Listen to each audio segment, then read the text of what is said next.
10 নম্বর metro rail, 10 নম্বর 62 bridge.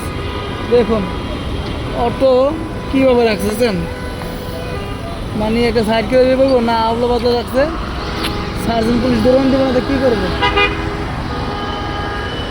সব দেখেন উল্টা উল্টা গেছে কীভাবে। এই জন্য তো আমরা বাঙালি কেউ দেখতে পাবো না। একে যাত্রী নিব নি। এটা বন্ধ হয়ে গেছে, মানে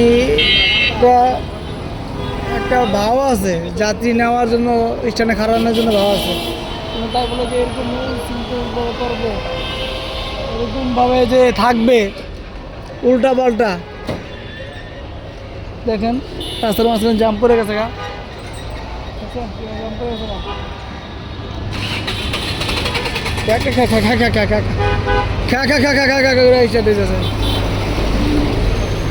মোচরটার ভিতরে রোড রাস্তাতে পারাপার হয়ে ওই পার থেকে গাড়ি ঢুকবো, ওই ঢুকার রাস্তাটা বন্ধ করে দেয়, মেন পয়েন্টে যে উল্টা পাল্টা খারায়। এই জন্য সাজেন ধরে।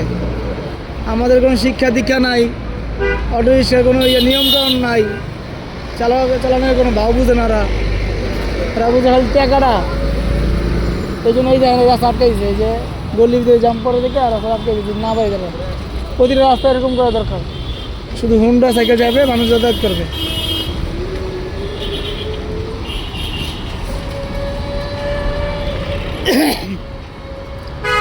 ওভারব্রিজ মানে এই যে ওভারব্রিজে মানুষ যায় না, আর উঠবে কেমনে? সব দিকে দোকান লাগায়া সেই আটকায়া, আর ওভারব্রিজটা কাজ তো ঠিক মতো করে নাই। তারা কোনোরকম কাজ করাইয়া টাকা পয়সা নিয়ে খাইয়া বয়ে আছে, এই জন্য ওভারব্রিজটা এই অবস্থা। মানুষ যেখানে সেখানে রোড পারাপার হয়।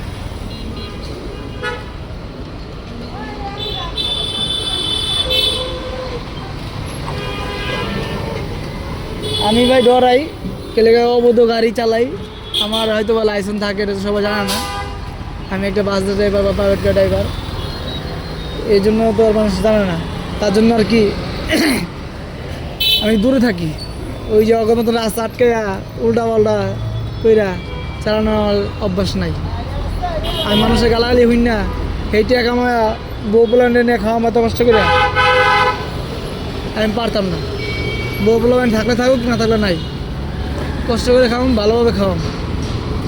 নিজে কষ্ট করবো, আবার গালাগালি হন মানুষের, এইভাবে আমি গাড়ি চালাতে পারতাম না। তার জন্য দূরে দূরে আবহাওয়া থাকি। রিজিক থাকলে আল্লাহ অবশ্যই দিবে, খালি ধৈর্য রাখতে হবে। সবাই ভালো থাকবেন, সুস্থ থাকবেন। আর ভিডিও দেখলে ভালো লাগলে লাইক করবেন, শেয়ার করবেন, কমেন্ট করে জানাবেন মতামত। সবাই ভালো থাকবেন। আসসালামু আলাইকুম রহমতুল্লাহি ওয়া বারাকাতুহু।